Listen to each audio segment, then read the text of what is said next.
Well, today we're outside because it's nice, and maybe it doesn't really look nice, but I've got my landlord's truck right here. It's a classic, and if you think the truck is impressive, you should see the tractor that's back here too.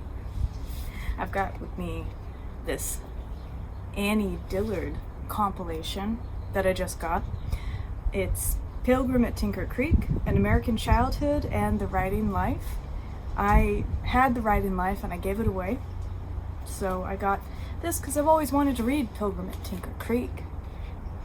And I think we'll go ahead and just read a little section from it, but not gonna lie, I picked up Annie Dillard to sort of get a little bit of repose and relaxation. It's so nice to read. It's so full of imagery and vividness and nature. But I forgot that Annie Dillard has a real good way of punching you in the stomach. And she did that to me. And I had to put the book down for a couple of days. I've been reading it at night as I go to bed. And, you know, it's funny because, like, it punched me at a time where I had gotten punched by lots of other things in my life, and it was just a funny final straw, you know. But it's very important to remember difficult things, because this is nature, and this book so far, Pilgrim at Tinker Creek, has done a great job at showing that side, showing both sides of nature. Because we have gardens, right?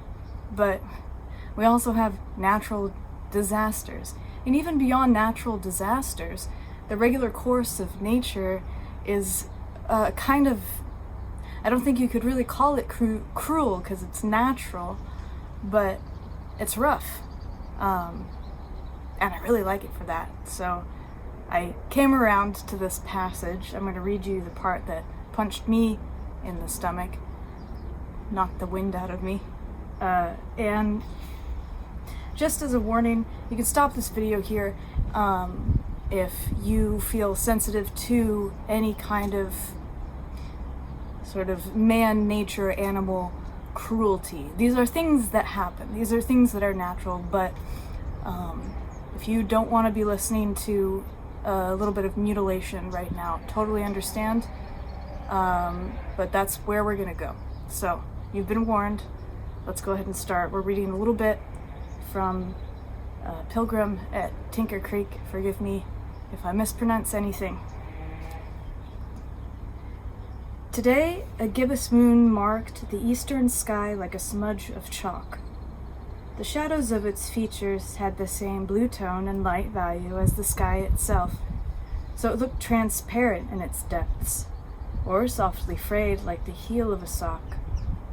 Not too long ago, according to Edwin Wade Teal, the people of Europe believed that geese and swans wintered there on the moon's pale seas.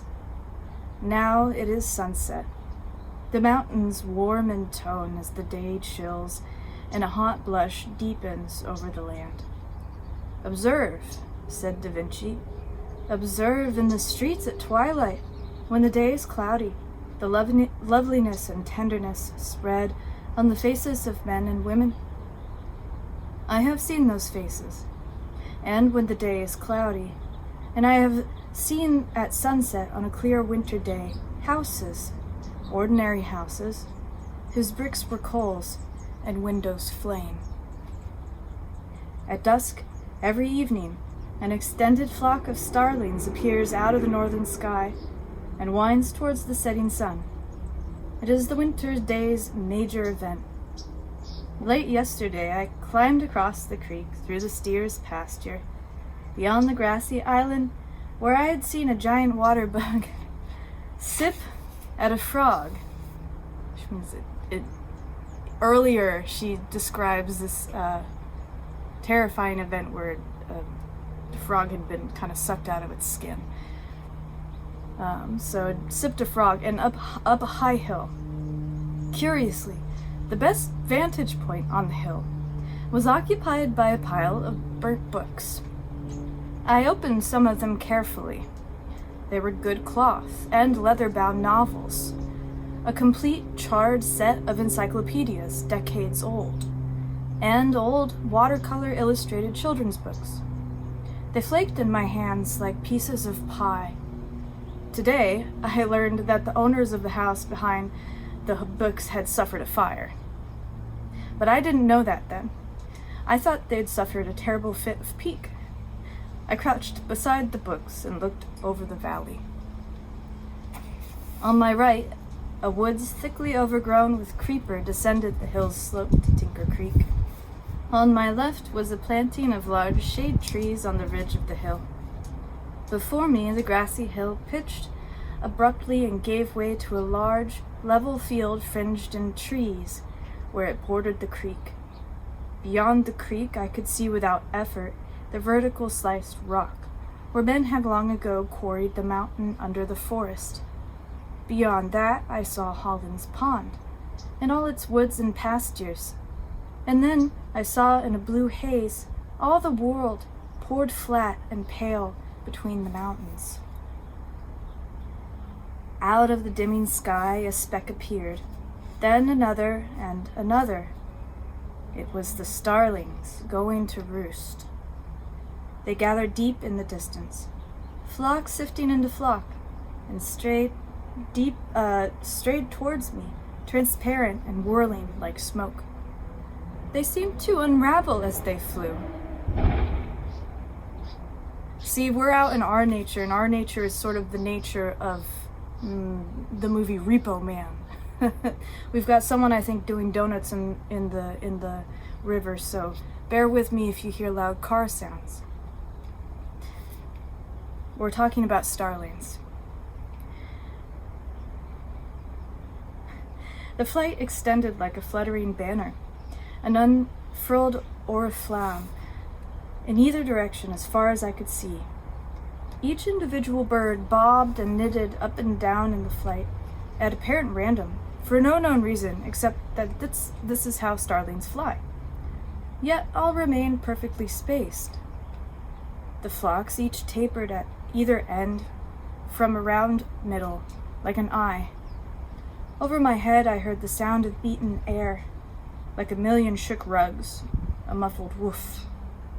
Into the woods they sifted without shifting a twig, right through the crowns of trees, intricate and rushing like the wind. Pause for the train.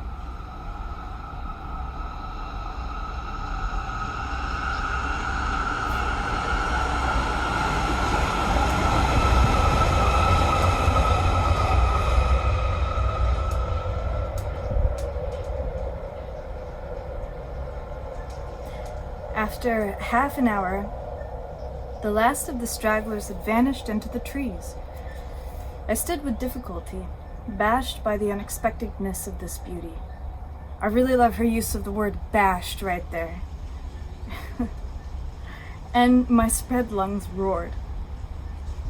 My eyes pricked from the effort of trying to trace a feathered dot's passage through a weft of limbs. Could tiny birds be sifting through me right now? Birds winging through the gaps between my cells, touching nothing but quickening in my tissues fleet? Some weather's coming and you can taste it on the sides of your tongue.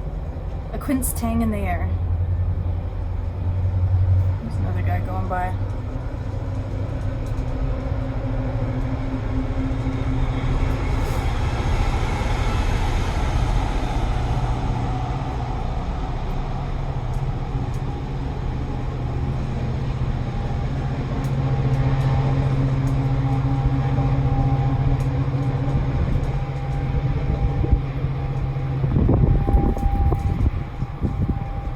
Start that paragraph over.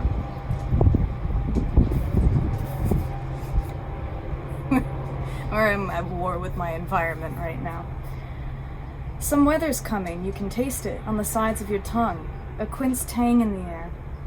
This fall everyone looked to the bands on a woolly bear caterpillar and predicted as usual the direst of dire winters.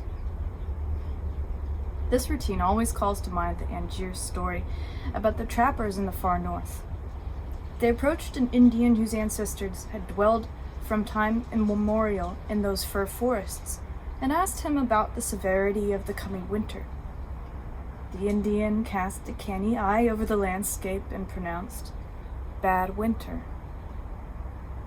The others asked him how he knew.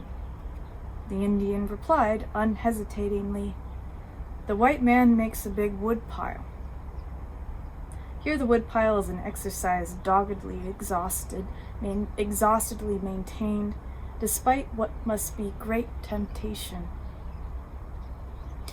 The other day I saw a store displaying a neatly stacked quarter cord of fireplace logs manufactured of rolled pressed paper. On the wrapper of each log was printed in huge letters the beguiling slogan. Sorry, I can't say the beguiling slogan with hair in my mouth. The beguiling slogan, "The romance without the heartache." I lay a cherry log on the fire and settle in. I'm getting used to this planet and to this curious human culture, which is as cheerfully enthusiastic as it is cheerfully cruel. I never cease to marvel at the newspapers. In my life, I've seen 1,000,000 pictures of a duck that has adopted a kitten, or a cat that has adopted a duckling, or a sow and a puppy, a mare and a muskrat, and for the 1,000,000th time I'm fascinated. I wish I lived near them in Corpus Christi or Damariscotta. I wish I had the wonderful pair before me, mooning about the yard. It's all beginning to smack of home.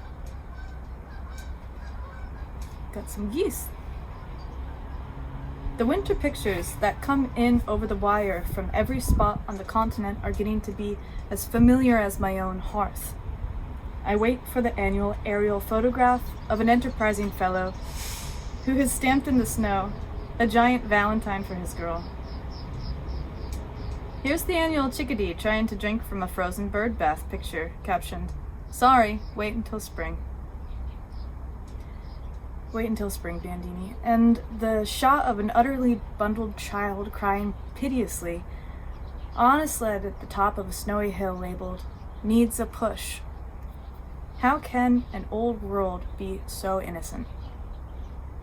Finally, I see tonight a picture of a friendly member of one of the Forest Service in Wisconsin, who is freeing a duck frozen into the ice by chopping out its feet with a hand axe. It calls to mind the spare, cruel story of Thomas McGonagall told me about herring gulls frozen on ice off of Long Island.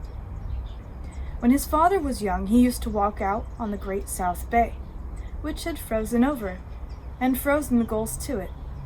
Some of the gulls were already dead. He would take a hunk of driftwood and brain the living gulls. Then, with a steel knife, he hacked them free below the body and rammed them into a burlap sack. The family ate herring gull all winter, close around a lighted table in a steamy room.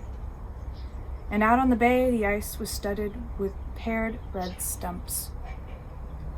Winter knives. With their broad snow knives, Eskimos used to cut blocks of snow into spiral into domed igloos for temporary shelter. They sharpened their flensing knives by licking a thin coat of ice on the blade. Sometimes an Eskimo would catch a wolf with a knife. He slathered the knife with blubber and buried the hilt in snow or ice. A hungry wolf would scent the blubber and find the knife and lick it compulsively with a numbed tongue, and until he sliced his tongue to ribbons and bled to death. This is the sort of stuff I read all winter. Woo! It's even hard to say that last part because I feel it on my tongue. It's horrible. But thank you, Annie Dillard.